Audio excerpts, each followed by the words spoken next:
Hello engineers, कैसे हैं आप लोग। जैसा कि आप देख रहे हैं कि आरआरबी जेईई 2024 का नोटिफिकेशन आउट हो चुका है, जिसका बच्चे बहुत बेसब्री से इंतज़ार कर रहे थे, वो फाइनली आउट हो चुका है।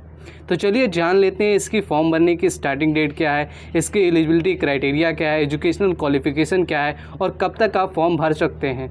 तो चलिए स्टार्ट करते हैं। सबसे पहले बात कर लेते हैं इसकी फॉर्म भरने की स्टार्टिंग डेट क्या है। तो यहाँ पे आप देख सकते हैं कि ओपनिंग डेट ऑफ एप्लीकेशन आपका 30 जुलाई 2024 से स्टार्ट हो रहा है और क्लोजिंग डेट की मैं बात करूँ तो 29 अगस्त 2024 है। ठीक है, अगर आपको कोई करेक्शन करवाना है तो उसके लिए आप 30/8 से लेकर 8/9 तक आप करेक्शन इसमें करवा सकते हैं। ठीक है, फिर हम बात करते हैं, बेसिकली हमारा लोग का जेईई का ही टारगेट है तो उसके रिगार्डिंग हम बात करते हैं कि जूनियर इंजीनियर जो है लेवल 6 में आता है और बेसिक पे की बात करें तो 35,400 है। टोटल पोस्ट जो निकली है जेईई के लिए वो 7,934 है। आप यहाँ पे एज का क्राइटेरिया देख सकते हैं, 18 से 36 दिया गया है। जनरली 18 से 33 होता है, लेकिन यहाँ पे 3 साल का रिलैक्सेशन आपको दिया गया है, क्योंकि कोरोना पेंडेमिक की वजह से इसको ये 3 साल का रिलैक्सेशन आप लोग को दिया गया है। आगे हम बात कर लेते हैं इसकी क्या क्या क्वालिफ़िकेशंस है, उसके रिगार्डिंग हम बात कर लेते हैं। और यहाँ पे आप पॉइंट नंबर 2 में देख सकते हैं इंपॉर्टेंट इंस्ट्रक्शन में कि candidate waiting for final result prescribed educational technical qualifications are not eligible to apply.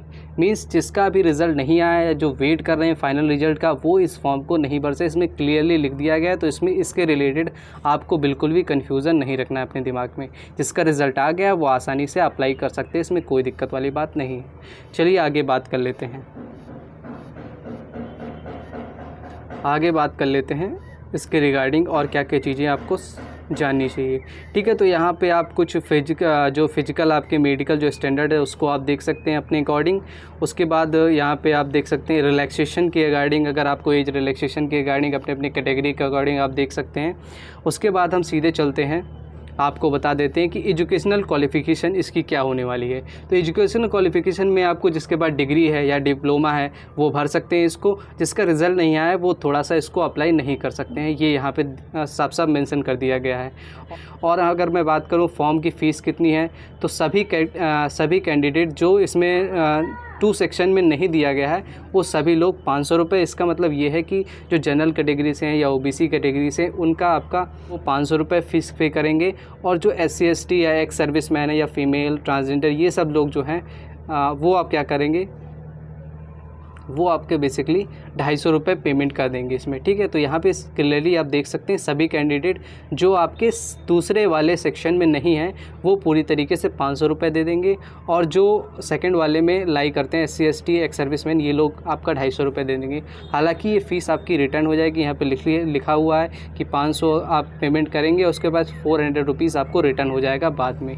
ठीक है, फिर ये सभी फॉर्म आपके ऑनलाइन भरे जाएंगे। अपनी आरआरबी जेईई की ऑफिशियल वेबसाइट पर जाएंगे, जो भी आपके जोन वाइज है वहाँ पे जाएंगे और फॉर्म आपको फिलअप कर लेंगे। फॉर्म फिलअप की गाइज़ मैं 2-3 दिनों में आपको प्रॉपर वीडियोस दूंगा, वहाँ उसको देखकर आप पूरी तरीके से फॉर्म फिलअप कर पाएंगे। ठीक है, ये इसके लिए आपको 2-3 दिन वेट करना पड़ेगा और चैनल को सब्सक्राइब करना पड़ेगा, और बेसिकली नोटिफिकेशन को ऑन कर लीजिए चैनल का, जिससे आपको जब भी मैं वीडियो डालूंगा तो आपको नोटिफिकेशन आ जाएगा। 2-3 दिनों में ही मैं अप्लाई वीडियो ज़रूर डालने वाला हूँ। ठीक है, तो आप लोग चैनल पर रहिएगा। ठीक है, तो आगे बात करते हैं कि इसकी क्या क्या और क्वालिफ़िकेशन यहाँ पे बताई गई हैं।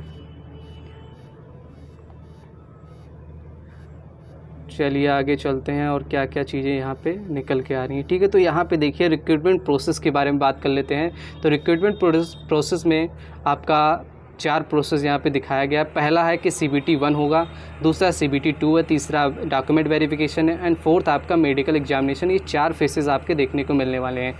जो CBT 1 में है वो 90 मिनट का होने वाला है। इसमें नंबर ऑफ़ क्वेश्चंस 100 होंगे।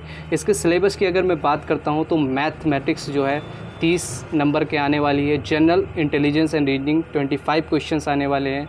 और अगर मैं बात करता हूँ जनरल अवेयरनेस की तो 15 क्वेश्चंस आने वाले हैं, general science 30 question, total 100 question है। टोटल टाइम आपको दिया जाएगा 90 मिनट्स का, ठीक है। CBT 2 की बात कर लेते हैं। और यहाँ पे एक चीज़ और आप देख लीजिए कि जो मिनिमम क्वालिफिकेशन रखा गया है CBT 1 के लिए, वो UR के लिए 40% है, EWS के लिए 40% है, OBC के लिए 30% है, SC के लिए 30% है, ST के लिए 25% है। फिर CBT 2 की अगर हम बात कर ले तो CBT 2 में जो सिलेबस है कि जनरल अवेयरनेस का 15 क्वेश्चन, फिजिक्स केमिस्ट्री का 15 question, basic computer application 10 question, basic environment and pollution control 10 question, technical ability जो सबका सिविल का होगा या मैकेनिकल का, इलेक्ट्रिकल का जो भी होगा उसके 100 क्वेश्चन आएंगे। टोटल यहाँ पे 150 क्वेश्चन होंगे। टाइम जो मिलेगा वो 120 मिनट का मिलेगा। इसमें भी आपका मिनिमम जो एलिजिबिलिटी है मार्क्स है वो आपको दे रखा है, वो देख लीजिए। और यहाँ पे एक चीज़ और ध्यान में रखिएगा कि यहाँ पे जो वर्चुअल कैलकुलेटर जो है वो सिर्फ CBT 2 में अलाउ किया गया है, वो प्रॉपरली यहाँ पे 3rd पॉइंट में मेंशन किया गया है। और एक चीज़ आपको और ध्यान रखना है, यहाँ पे CBT 1 और CBT 2 में दोनों में आपका जो वो क्या बोलते हैं जो नेगेटिव मार्किंग है वो 1/3 रखी गई है। तो इसमें कोई भी दिक्कत वाली बात नहीं है। जैसे SSC में क्या होता है कि CBT 1 में अलग होता है, CBT 2 की मार्किंग अलग होती है, नेगेटिव मार्किंग। लेकिन यहाँ पे क्या है, CBT 1 और CBT 2 दोनों में नेगेटिव मार्किंग 1/3 सेम रखी गई है। तो किसी प्रकार की कोई भी टेंशन वाली बात नहीं है। फिर हम आगे बात कर लेते हैं कि कितनी पोस्ट है। यही बच्चे का सबसे बड़ा डाउट रहता है कि पोस्ट बताइए सबसे पहले। तो चलिए सबसे पहले हम पोस्ट की बात कर लेते हैं। ये सभी सर्टिफिकेट यहाँ पे दिख रहे हैं। फिर हम पोस्ट के बाद सीधे हम पोस्ट पे चलते हैं। पोस्ट पे चलते हैं। यहाँ पे देख लीजिए, यहाँ पे पोस्ट आपको देखने के लिए अलग अलग जोन्स के लिए पोस्ट यहाँ पे है। जैसे RRB अहमदाबाद, अलग अलग डिपार्टमेंट भी है, जैसे जनरल सर्विसेज है, EMU है या TRS है, TRD हो गया, वर्कशॉप हो गया, PV या ब्रिज। अलग अलग पोस्ट के अकॉर्डिंग, अलग अलग ब्रांच के अकॉर्डिंग ये वैकेंसीज़ आपको दे रखे हैं। अलग अलग जोन्स के अकॉर्डिंग भी दे रखी है। जैसे RRB अहमदाबाद में आपको 382 वैकेंसी आपको देखने को मिलेंगी। RRB अजमेर की मैं बात करूं तो यहाँ पे टोटल वैकेंसीज़ जो हैं वो 529 हैं। अगर मैं बेंगलुरु की बात करता हूँ RRB, तो यहाँ पे टोटल वैकेंसी आपको 397 आपको देखने को मिली। ऐसे ही सभी जोन्स की वैकेंसीज़ दे रखी हैं। आप लोग पूरी तरीके से पूरा नोटिफिकेशन पढ़िए और यहाँ पे सारी वैकेंसी समझिए। आप किस जोन में लाई करते हैं, आप उस जोन के अकॉर्डिंग अपने फॉर्म फिल कर सकते हैं, ठीक है। टोटल अगर वैकेंसी की बात करूँ जो RRB JEE ने डिक्लेयर की है, वो टोटल वैकेंसी जो है वो आपको यहाँ पे दिख रही होगी कि 7,951 टोटल पोस्ट यहाँ पे देखने को मिल रही है। और यहाँ पे नोटिफिकेशन में एक और बात है कि आप जिस जोन में अप्लाई करते हैं सिर्फ एक ही फॉर्म उस जोन में भर सकते हैं। ऐसा नहीं है कि आप अजमेर में भी भर दिए, अहमदाबाद में भर दिए, ऐसा कुछ नहीं कर सकते। एक जोन को आपको सेलेक्ट करना होगा, उसी जोन में आपको फॉर्म को भरना होगा, ठीक है। तो आप प्लीज़ लास्ट डेट याद रख लीजिएगा, उससे पहले आपको फॉर्म फिलअप कर देना है।